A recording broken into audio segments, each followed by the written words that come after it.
Latitude 64 just dropped Project Grip at retailers all over the place last week, and they're basically marketing this as a new revolution in disc golf technology.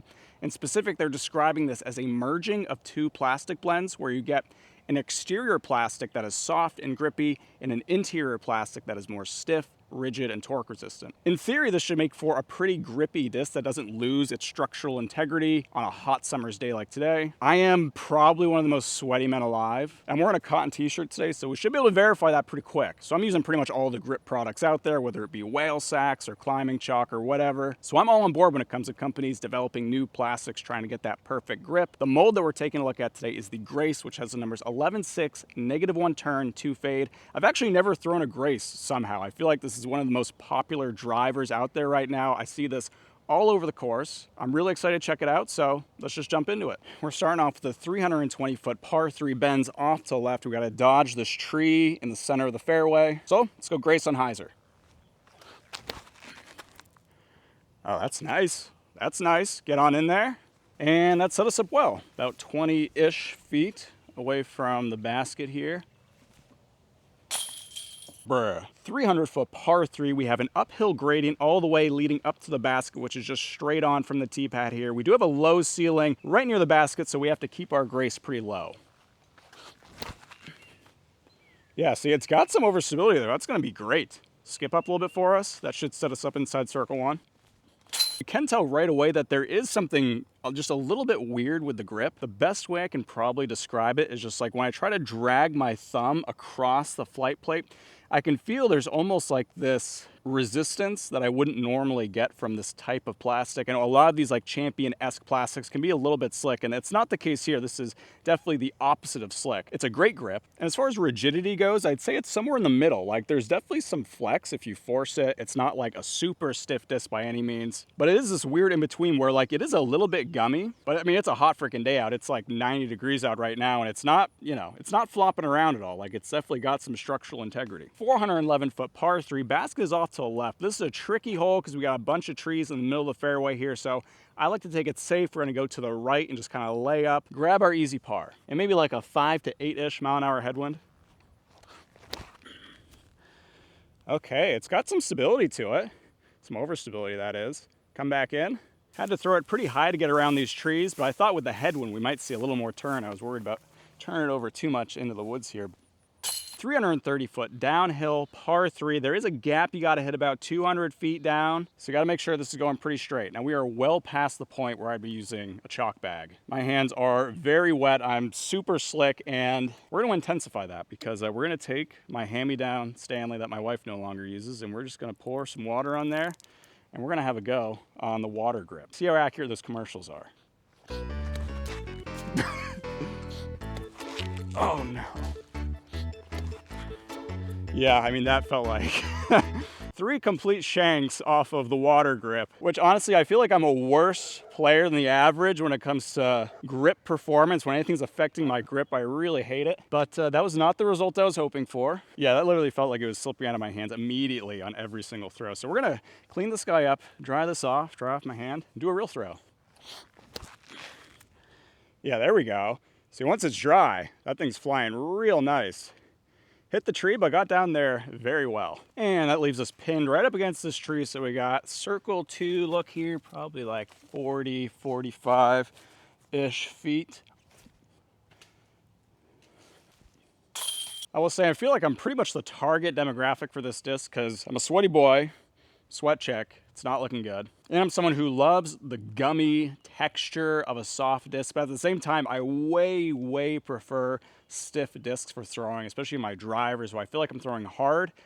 I want a stiff disc. Maybe it's purely a mental thing. That's just my preference. It's hard to get it both ways, but I feel like this does a good job of that. Like regardless of whether or not it allows you to throw with a really wet hand, like the fact that it is this like gummy texture, but you still have great structural integrity of the disc. Like that's right on the money. That's perfect. Failed the water test, but every disc would fail that water test. Now this disc does kind of claim that it wouldn't fail it. I think we all saw that commercial where he's got like the Dawn dish soap all over his hand. That feels maybe a teeny bit deceptive, but also my scientific rigor is pretty rigorless right now. 322-foot par 3. You can probably see the basket off the tee. It's straight ahead. There's some woods to the left, woods to the right we got to avoid. So it's a pretty narrow corridor we got to straddle.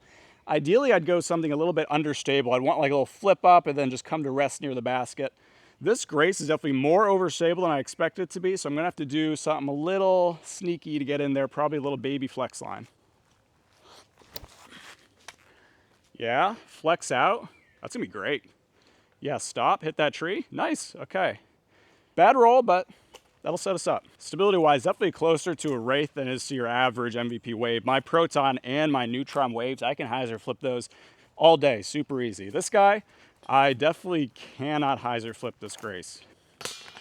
Now we're gonna take this into the field against the Proton wave just to really see how these fly. You know, it's hard to get a good read on the flight of a distance driver when you're playing on pretty wooded course like Indian Hills. So we're gonna go Proton wave versus Project Grip Grace. Throwing down onto the soccer field here, like a 10-foot drop, probably right past where I'm throwing, and then just got flat field. Let's go Grace. Put that on some anhyzer. It's gonna fight out of that. That's gonna get some nice distance.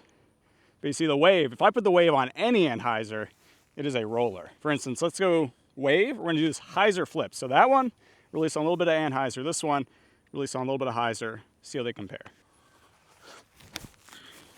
So you look at that. On hyzer, turns all the way over.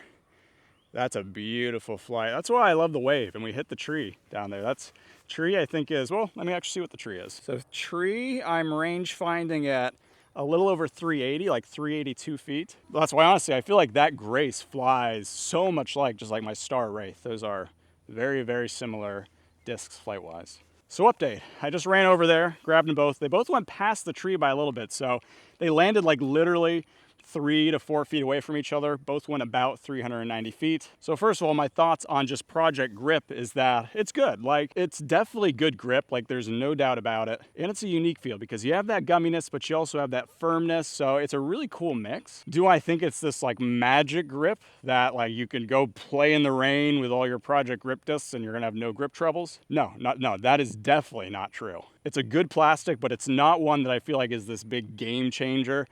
Like, I like it. I feel like I'd prefer it. If you gave me the option to just change all my bag to this, I'd say, yeah, maybe I'd do that because I like the fact that it has great grip. But it's not like, oh, of course I need everything in this special, unique new plastic because it's like the best new disc golf technology. No, I think that would be an exaggeration. As far as just the Grace goes, Grace is a great mold. Again, this was a little bit more overstable than I expected. Like, I have to anhyzer flex this to get a max distance flight, but also I haven't beaten it in, so you know, who knows, a month from now.